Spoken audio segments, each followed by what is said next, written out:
please welcome Phil Thompson.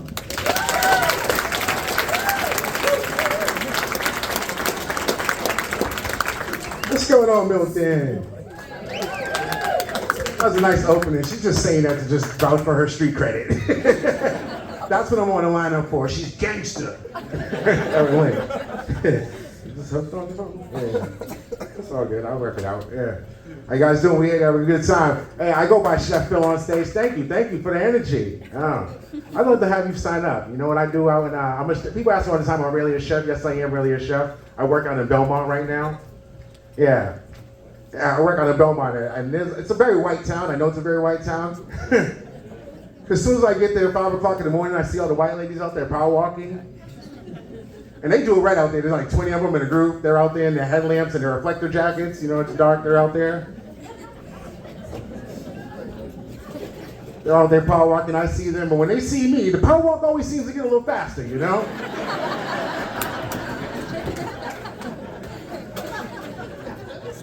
They see me like, huh. At first I was offended, but now I'm like, fuck you guys want to get in shape? Now I just follow them, you know? Now I'm behind them like, I see you, Susan, I'm gonna get you, bitch. Gotta run faster. I'm gaining on you. Gonna get that 401k. Shit, I've been doing that for 6 months. They are running now, you know? They're in great shape, you know?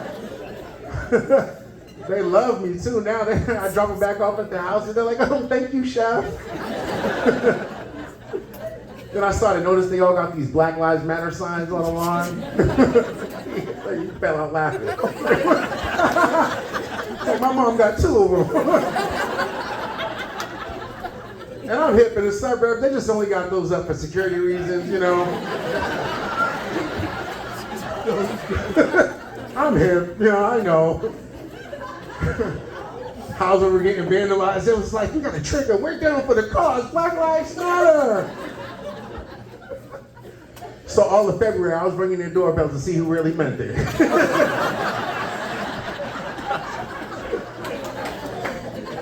I'll tell you, ain't nobody answer that door. A lot of peeking through the blinds, though. A lot of peeking through the blinds. You know. But I've been a chef for a long time. I know there's not a lot of black chefs in the industry. I know this. Because whenever I go on an interview, the black people never put 2 and 2 together that I'm actually there for a management position. I show up for the interview, and HR sends out the black guy to come bring me in. And as soon as he sees me, he's like, oh, what's up, my bro? You gonna work here? You gonna love it. We don't be doing shit, bro. I see you. They just gets happy as soon as they see you, like, yo, nigga, you gonna love it. We don't be doing shit, bro. I just called out yesterday, bro. He's like, yo, keep it on the low. I just got out of jail 2 months ago. They don't do no background checks, you know. He's like, I got a zip of that weed in my locker if you need it, bro.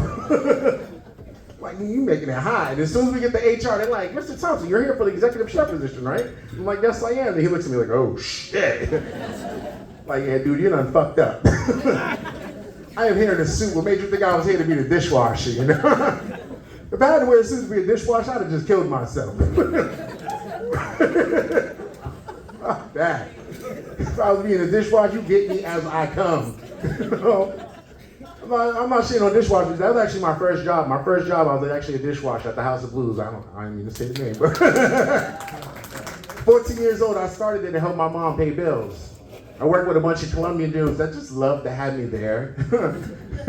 They call me Negrito. They used to haze me all the time too. They'd be like, hey, Negrito, come here. We want you to do us a favor. And I'd be all happy, like, okay, Bobby, whatever. He was like, we want you to cut up these jalapenos. But when you do it, make sure you wear no gloves. I was like, okay. And I chopped up the jalapenos. Then I had to go to the bathroom. Came back to my station, I was like, ooh, ooh. He was like, it's a little hot downstairs. I'm not Negrito. And that's when I realized what I was like, you know what, fuck you, Bobby. He's like, no, fuck you, negrito. Because in Colombia, we kill niggas for fun. I was like, oh, shit.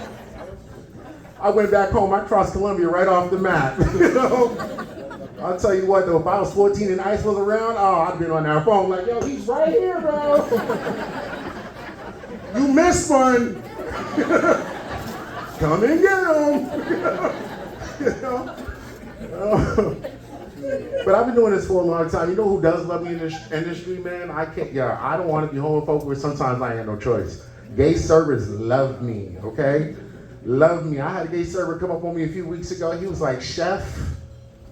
He was like, all I date is fine black men with big dicks, and I know one when I see one. Like, that's a great open line, all right? I was like, damn. So I'm not gonna lie, I was gay for like 10 seconds. I'm not gonna lie. I was like, for real, Bobby? You so stupid. You gotta like that, oh my God. For real, you need to stop. I was blushing and shit. I love gay people. They're funny as shit, but not like that. She's like, oh. But not like that. But now he think he got a bait on a hook, and he don't want to let me off. He loves sneaking up on me when I'm doing inventory in the dry storage. Now I'm scared for my life. He come up on me in inventory. He's like, Chef, I see you. I was like, Armando, I see you too. He's like, Chef, I'm gonna tackle you. I was like, Armando, you look like Captain America before the juice, okay? I don't think you can tackle anybody. You come over here and tackle me, I'm whooping your ass, all right? He loves sneaking up on me in the kitchen. You know, in the kitchen, like hot stuff behind you. But he liked to sneak up on me with his pelvic all poked out. Hot stuff behind you, Chef. Coming behind you. It's like, no, you're not, Armando. Not now, not ever, you know. The manager got wind of it. He came up to me. He was like, Chef, we see what's going on. You want us to do anything about it? I was like, no, it's all good. You know, he's a great worker. You know, plus I'm comfortable with my masculinity, you know. I don't have a problem with it. Plus, I just turned 44, you know. I'm not gay, but I need the flattery in my life, you know. You know? You still think I look good at this age? Thank you very much. My wife don't compliment me like that at all. Been with my wife 27 years now, going on 27 years. Yeah. Yeah, don't clap. Nobody loves me anymore. It's brutal. Jay was talking about just having a kid. You better get ready. Man, that's when they love you. I remember when my kids was little pieces of shit, they used to love me, man. Come running up to me, now they're big pieces of shit, don't give a shit no more. Like our oldest, she's 20 years old. I call her exclamation, because all she gives me is attitude now. Ugh, ugh, ugh. I came home the other day, she threw up in her mouth. She was like, ugh, ugh. I was like, you know, statistically, I'm not even supposed to come home.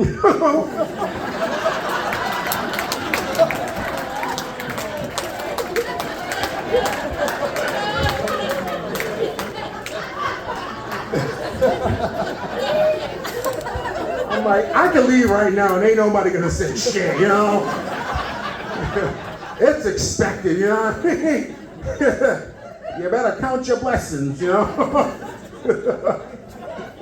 I was talking to my therapist about it. I was like, she's brutal, man. I'm like, all she does is talk shit to me. She's like, what do you mean? I'm like, she calls me LeBron James. Why? Because I'm good at basketball? No, because of my hairline. Goddamn, right? I was like, yeah, brutal. I was like, yo, all she does is talk shit to me. She was like, you know, that's how they are at that age. If they're like that, you gotta embrace it. They'll come around, you know, you gotta embrace it. I was like, so you're saying we should talk shit to each other? She was like, yeah, if that's how you guys feel comfortable with each other, embrace it. I was like, okay, bet, I got this shit. You know? So she knows I'm trying to be a comedian right now, right? So every time I tell a joke at home, she's like, oh God, we're gonna be broke forever.